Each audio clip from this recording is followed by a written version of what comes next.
nuestro siguiente conferencista es encargado de impulsar la innovación en Seismic, siempre pensando y hablando de cómo ir un paso adelante. A él las noticias del día lo aburren, el status quo lo hace sudar, pero ese brillo innovador hace que sus manos y mente trabajen, además de su afición por el cricket, por supuesto. Como panelista y moderador desafía las suposiciones, provoca el debate y la opinión de la industria. Es experto y líder de pensamiento en múltiples pantallas, multicanales, la publicidad y la tecnología digital. Ha escrito varias publicaciones notables que se han dado a conocer en Wired hasta el Huffington Post y ha inspirado a audiencias alrededor del mundo, transformando la manera de pensar el mundo digital. De hecho, una de las conferencias que vimos justo fue esto, de romper las barreras, y es lo que él nos inspiró mucho también a hacer la invitación. Por favor, les pido un fuerte aplauso para Tej Rekhi, conferencista del tema Road to Relevance.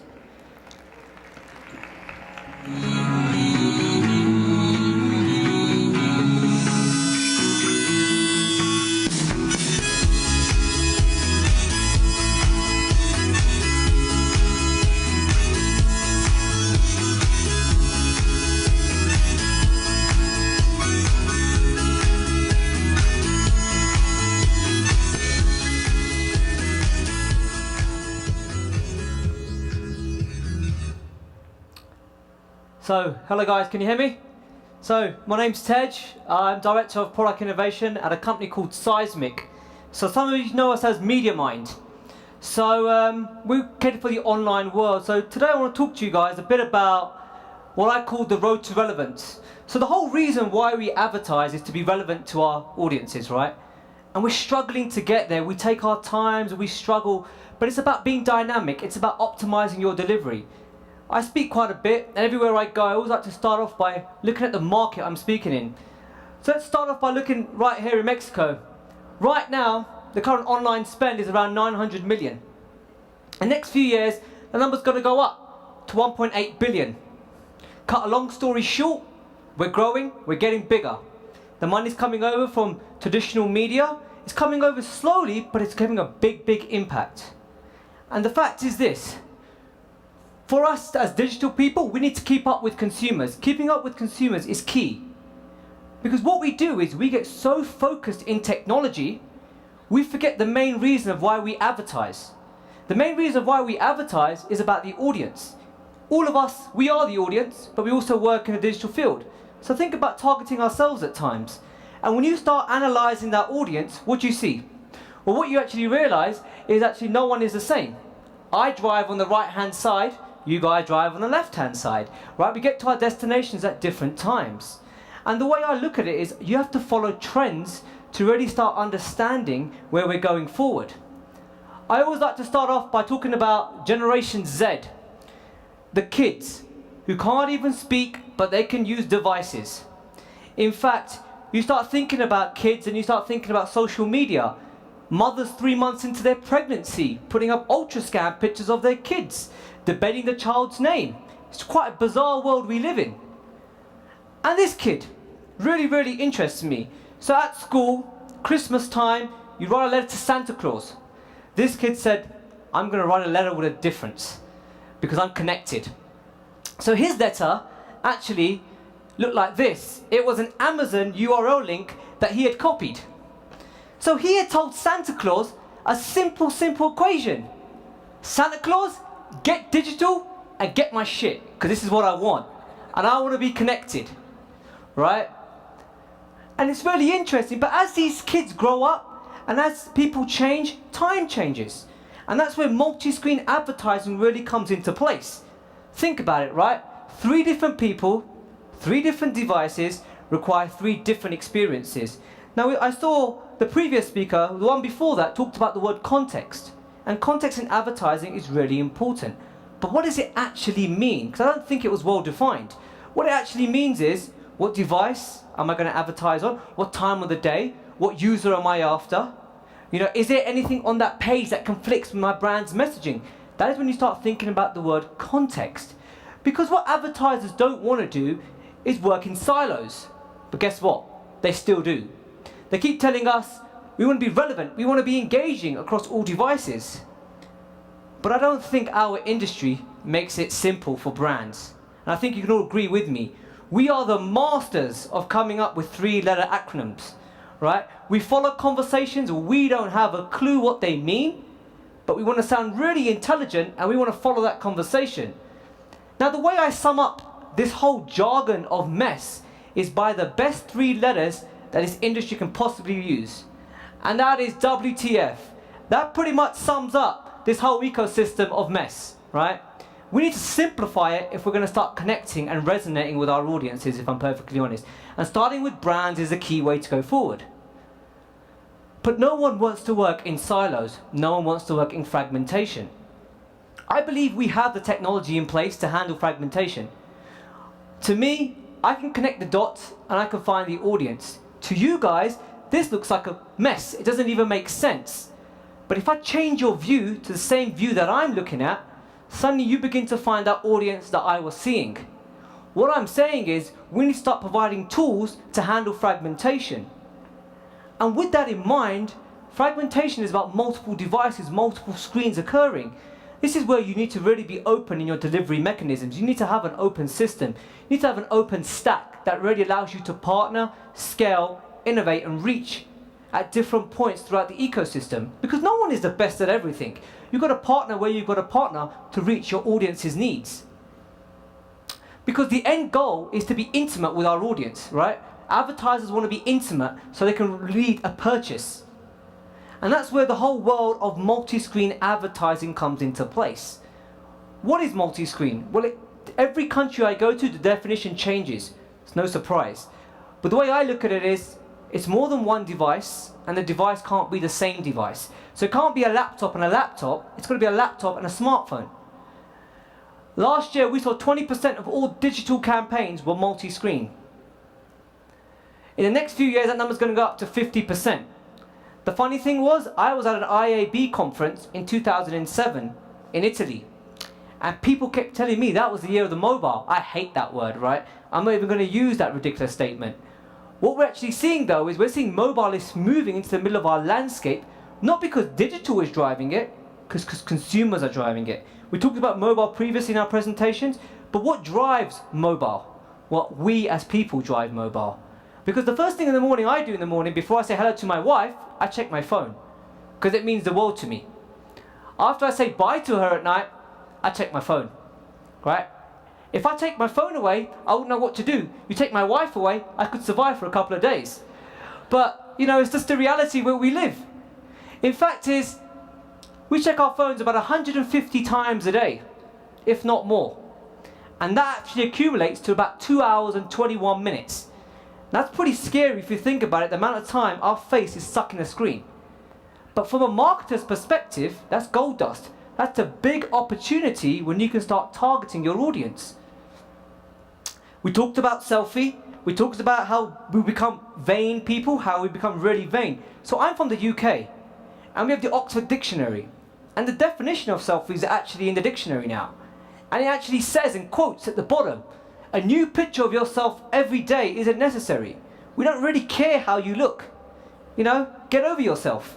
But really, it's about our most trusted device. It's the device that we use all the time. That's what I'm basically saying, right? So not only as a company, but also as an industry, we are thinking mobile first. And in this particular market, this year we're seeing $172 million being spent on mobile inventory. A big, big spend in the Mexican market.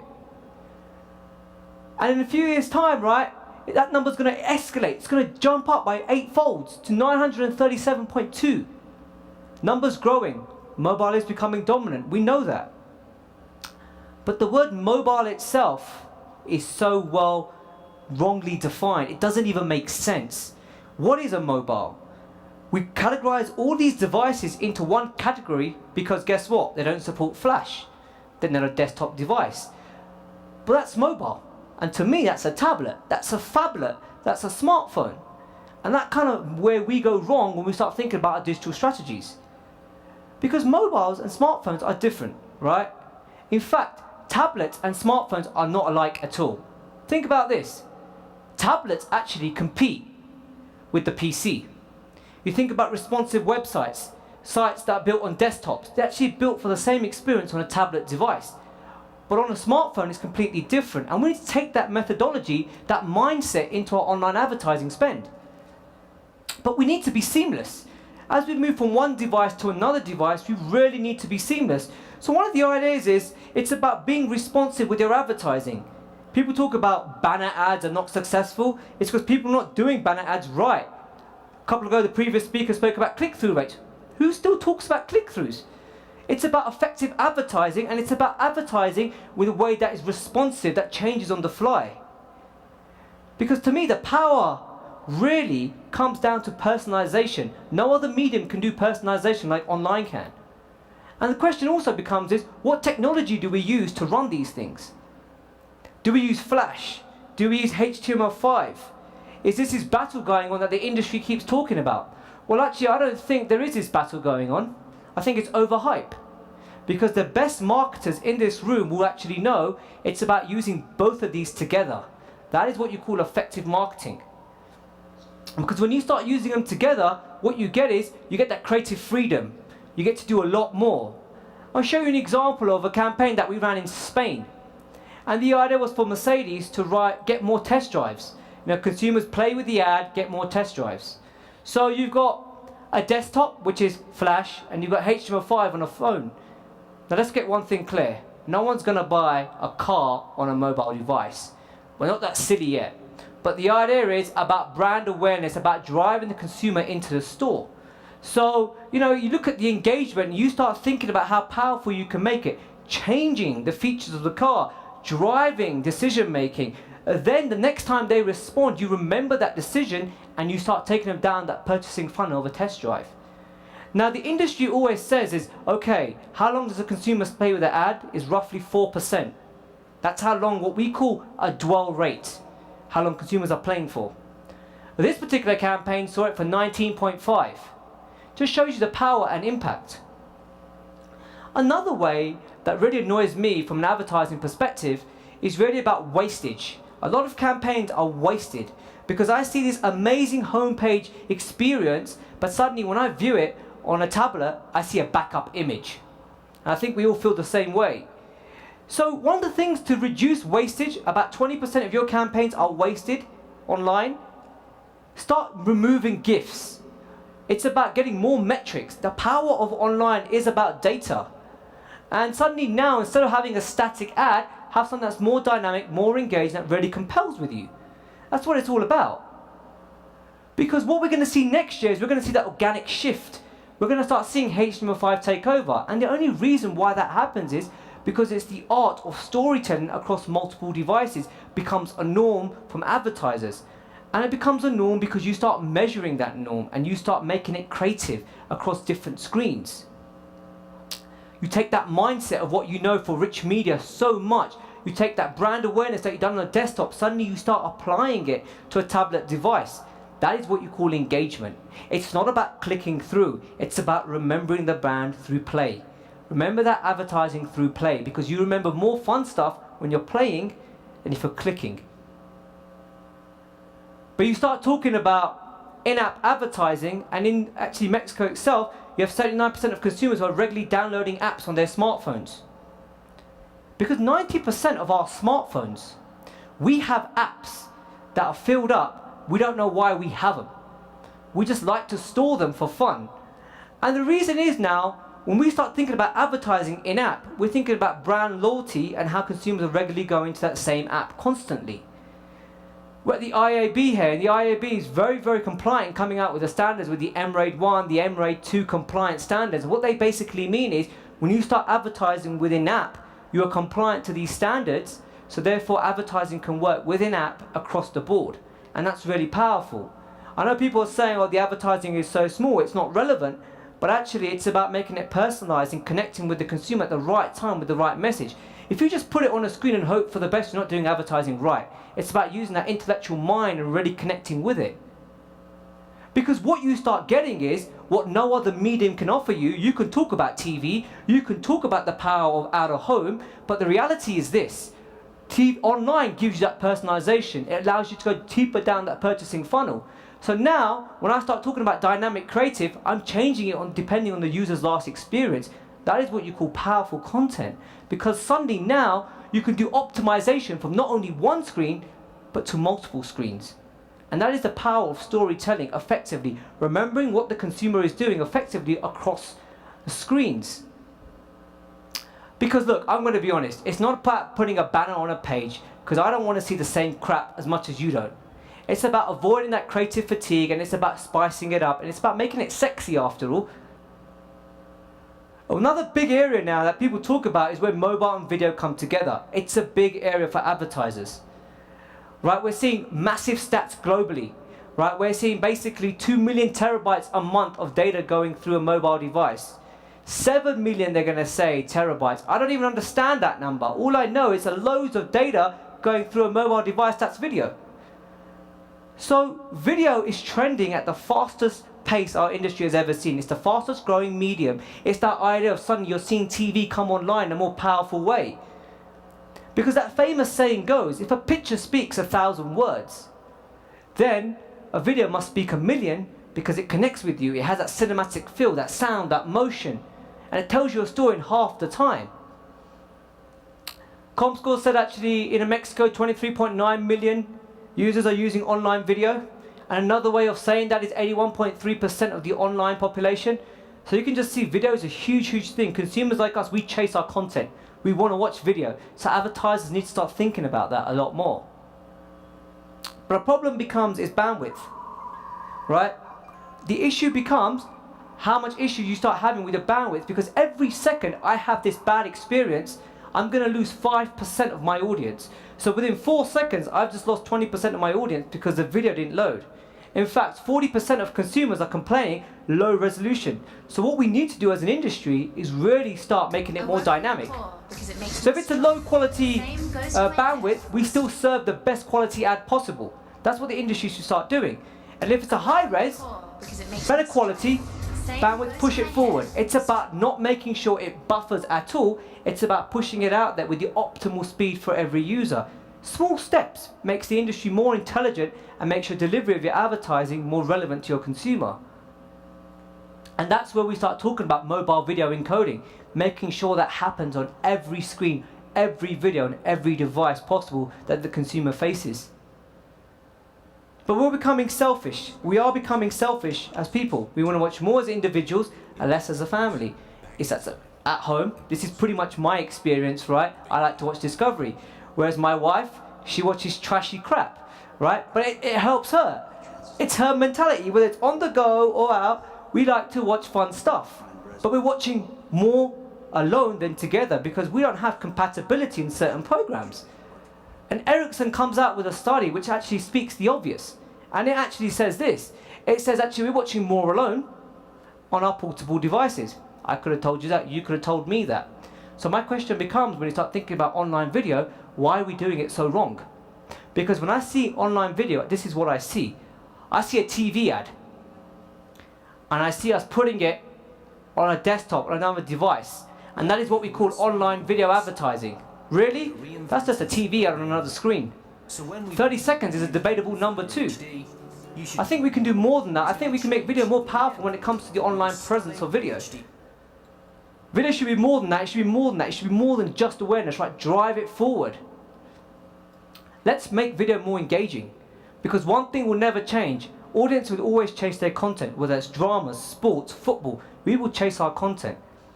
Basically, advertisers need to be dynamic. We need to be dynamic for the advertising delivery. One of the things we've been doing a hell of a lot for the last 10 years in the online space is targeting, retargeting the consumer. Suddenly now, you start thinking about the word sequential, changing the advertising in order of a sequence, behavioral, suddenly changing the experience depending on how the consumer engaged. What's stopping us bringing that online? That's my question. Really, what is stopping us? Let me show you a really powerful example that we ran in the UK. Hi. We're checking all the smoke alarms on the street. May I take a look at yours? Sure. Come on in. There we go. And can I just use your loo?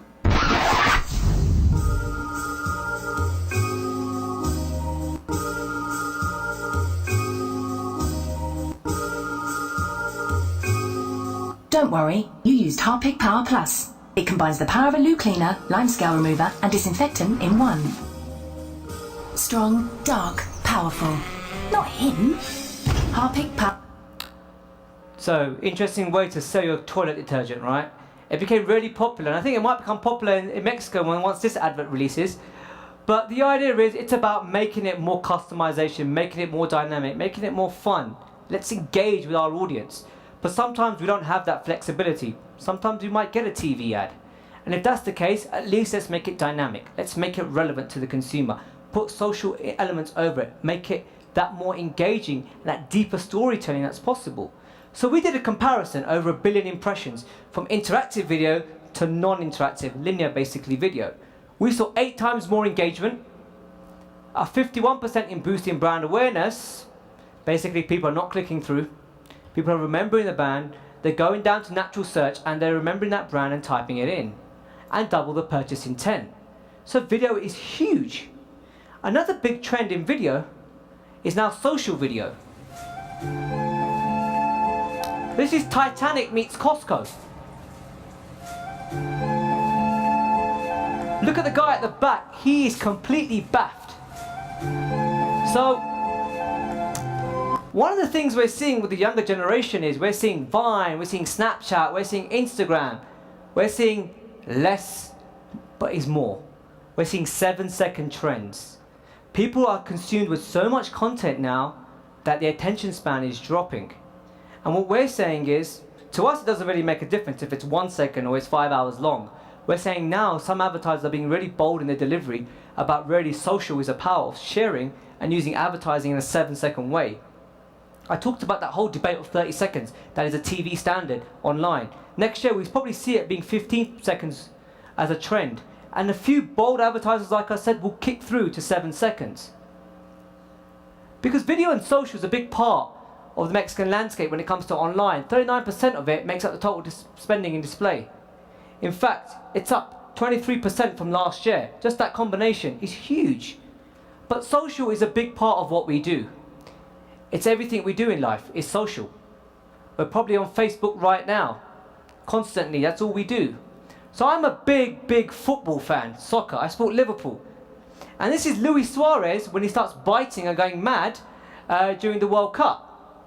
So now, if you can see, okay, it's crashed. I don't know why it's crashed. But the idea basically is the heat map goes crazy when Luis Suarez actually starts biting people. So I watched Luis Suarez a few times. I follow Liverpool everywhere I go. I've seen it 3 times happen to me. Now, in front of my eyes, I saw it once. It's pretty intense, to be honest with you. But it can make or break your career pretty easily. One of the other factors we're seeing, guys, can you just play the PowerPoint again? Your computer's okay. So I think they've crashed my computer, which is amazing. Can you just exit it and play it again, please? So could you come out and play again? That would really help. And just play it again from the Luis Suarez slide. Sorry guys. Talk about technology, hey? How amateurish. This is out of my hands though. There's nothing to do with me. Okay. Yeah, let's play it. Okay, so now we get the heat map back. Well, hey. So now when Luis Suarez starts biting people, you can see Twitter goes crazy. That's his blood, by the way, pouring over. But look, the point I'm trying to make is the reach at scale. It's the reach at scale. 50 million users. It took radio 38 years to reach that number. It took TV 13. It took the web 4 years to reach that number. It took Facebook 9 months to reach 100 million. It took Snapchat half that time because of the penetration of devices. Now, believe it or not, social has become so big, it's taken over our #1 activity on the web. I'll let you think about what that is, because let me tell you, it's overtaken porn as our biggest thing we do now. So since the internet got invented, we love porn. And now social's overtaken porn. Someone told me the other day you can combine social and porn together, and that might be an interesting mix. I'll leave that to your imagination. But that's an interesting side. But in Mexico, 47.2 million consumers are using social every day, actively all the time. It's a big thing we do. So if consumers are spending a lot of time in social, brands and advertisers need to be there in a more dynamic, more compelling way. The problem is this. You think about Facebook. Let me just take Facebook because it's the easiest analogy you can possibly make. When you go down through your news feed, I see so much advertising, but I'm going at a pace like this. I don't really care. I'm even filtering out my friends, right? What I see when it comes to advertising is I see an image or I see a video from YouTube. And that is what we call social advertising. It's amazing. It completely sucks, right? We can do better than that. It needs to be more deeper, more engaging. The idea of social, like we've mentioned throughout the last few days, is the power of sharing from one network to another network. So let's make it more dynamic. Because social is a big part of our DNA as consumers. It's what we do. It needs to be a big part of our creative thinking at all times. So let me show you an example of Spider-Man. Anyone see this film? Don't watch it. I watched it on the plane. It's good to fall asleep to though. But it's about being engaging, it's about being relevant. It's about really bringing that rich media mentality into social networking. You know, it's about really embedding it. It's about really sharing it across screens. Another example that we ran in South Africa for Jeep. It's really about making social a lot more powerful than it is and allowing consumers to really share across multiple networks. But social, mobile, display, rich media, video, that is multi-screen advertising if you think about it. Now the online industry, it's always about reaching the audience. The industry is going to be 20 years old in the next few months, right? And when the first banner ad ran, October 27th, 1994, it had a click-through rate of 40%. And like the previous speaker said, it's now 0.004. But we don't care about click-throughs. What we care about is how we relevantly engage with our consumers, how we connect with them. And I tell you right now, we're getting a lot better at it because data is now coming through our pipes at a much faster velocity. In fact, if you think about it, data allows us to play a more intelligent game of guess who. We can start guessing our audience at a much more fun and more interactive pace. But we're collecting data at such a scary rate. This is just the web. This is not us. This is just the web. So I've been speaking for about 4 seconds on this slide, and we're up to about 78 gig worth of Facebook data. We've had over 91,000 tweets. None about me, but 91,000 tweets. And the reality is this, is that we're getting so much data, but our pipes are getting a lot more confusing. Suddenly now you start talking about the world of exchanges. You start thinking about the world of programmatic, RTB. Now with that in mind comes the integrity of the brand. So this guy is Tim Berners-Lee. He invented the internet.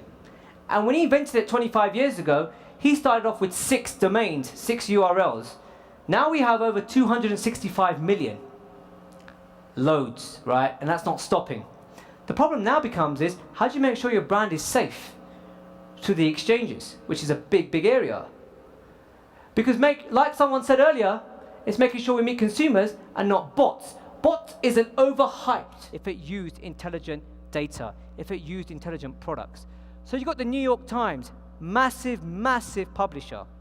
You've got a dream team when it comes down to the brand. You've got Apple.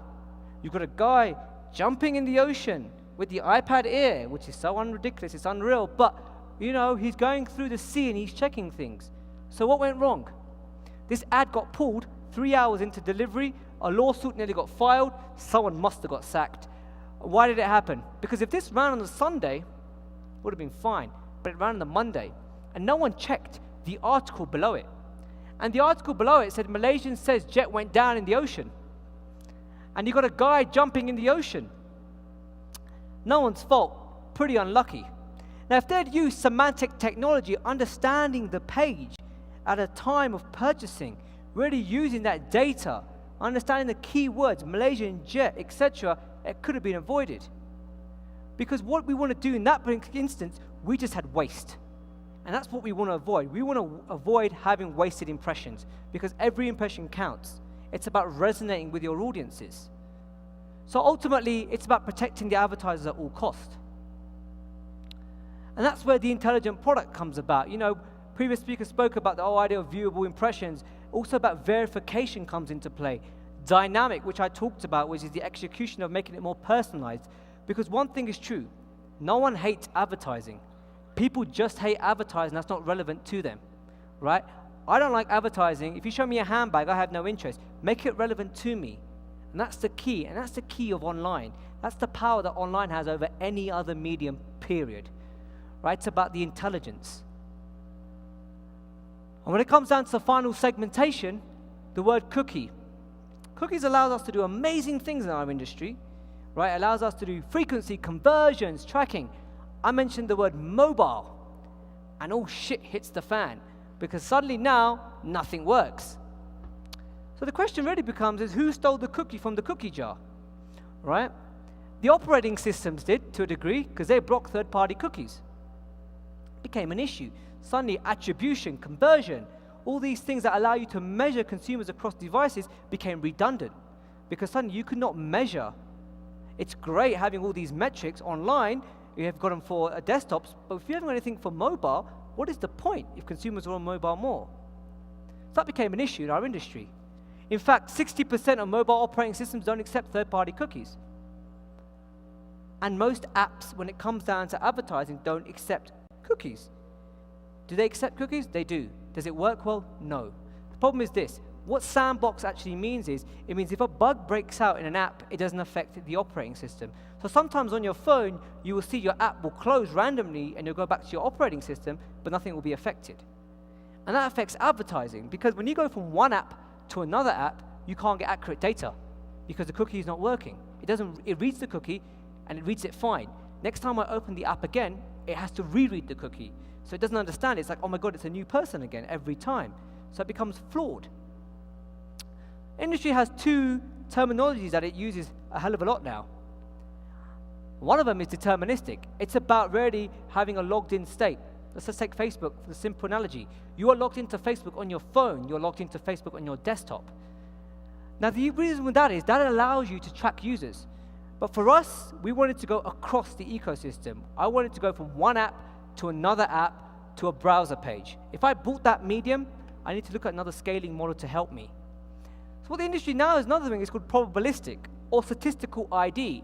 It's a probability it's going to be you on that device based on your device's metrics. And that is what the industry is now thinking to really push out when it comes down to tracking on a mobile device. So something we call device intelligence is about being really intelligent across multiple screens, but really starting with the mobile device itself. The idea is we want to start connecting these consumers together. And with probabilistic, when you serve an ad, you can also this time get a tag that asks the device 100 anonymous questions without the device knowing. So no one knows. Because if I ask the consumer to do something, they'll never do it, right? So you've got to do it yourself. And there's no private data coming through here, but it's about really getting enough data to really make a profile about, okay, that is that particular user with this particular ID number. Because what we're saying in our industry, the idea is to work with cookies and probabilistic together is when you start getting a much more powerful metric when you go multi-screen. Because when you start combining these together, what you get is a lot more accurate metrics. The metrics are more powerful when you start understanding really how we can go across from one screen to another. And the reason why I need to do this is because it's about keeping consolidation of data, having data into one house. What I see in the industry a lot is we go from one different technology to a different technology to a different technology, and your data is so scattered. Then you have to marry that data together, and you lead to discrepancies, you lead to flaws. If data is in one house, suddenly now you can be more intelligent with your delivery mechanisms, because the art is storytelling. But to be storytelling and be effective, and the power of online is personalization. So to do that, you've got to be intelligent around that. And what I'm saying is that data is central, and data is neutral, and it's not conflicting on the buy side or the sell side. You can tell us what's working in your campaign and what's not. And that is what the industry actually calls attribution, because you can start attributing which channel is actually leading to more of a performance and upweigh that channel. And that is really how you start going multi-screen across multiple devices when it comes down to data. Because ultimately, relevance requires intelligence. It's not about having a dumb ad, it's about having a smart ad from the get-go. It's about using creativity and data together effectively. Because an advertiser, they just care about the ROI ultimately, right? It's about really making that number count. And it's not technology that's really stopping our industry moving forward. I'm pretty bold in what I say. It's not technology. It's the current business models that stop it going forward. Because the technology is there. You just need to use it and push forward with that technology. One of the best quotes I ever found is we need to stop thinking about digital marketing and start thinking about marketing in a digital world, because we live digital now. Think about that connection and build content for that connection. And for us, it's about really having a platform that allows you to engage with that, really across all screens and pretty much all media. Thank you very much.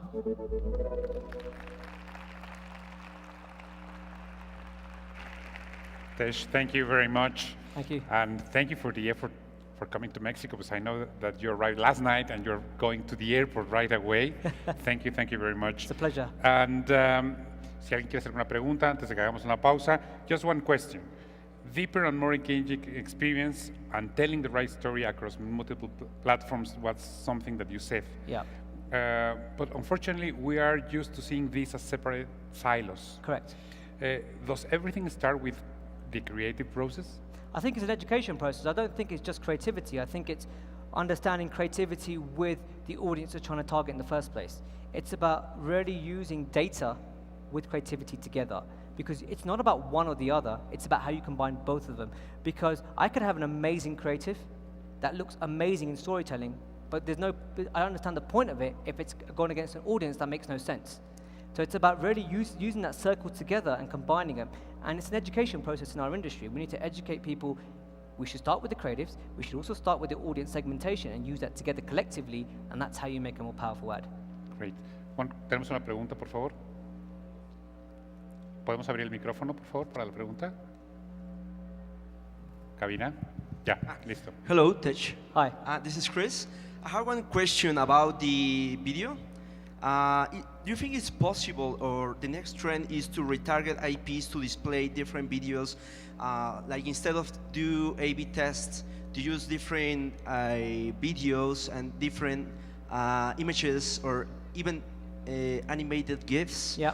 to tell a story Yeah. to the same user? Totally. It's got to be a natural next step. It should be happening as we speak. Really, it's about being dynamic in your delivery. It's not about seeing, like I said when you saw the display ads, it's not about seeing the same thing over and over again. It's about, ultimately, you want to drive a purchase. And to do that, if a consumer engages, it's about using that engagement data. It's about understanding that and applying that to the next video that gets served. So therefore, video should be dynamic. That's what I see happening, yes. And another question, really quick. Do you think it's better to use responsive design just for a desktop and tablet, and HTML5 or mobile sites just for smartphone to have a better user experience? Not really. I think you should use responsive everywhere. Because the key for responsive is it doesn't really care about the screen you're on. It checks the screen you're on, it checks the resolution you're on, it checks the orientation of your screen, and it serves the most appropriate ad. So by default, it should be responsive, because it's intelligent from get-go. Thanks. Cool. Thank you. Tej, thank you very Thank you much. very much, Muchas guys. gracias. Gracias. Bienvenido a México.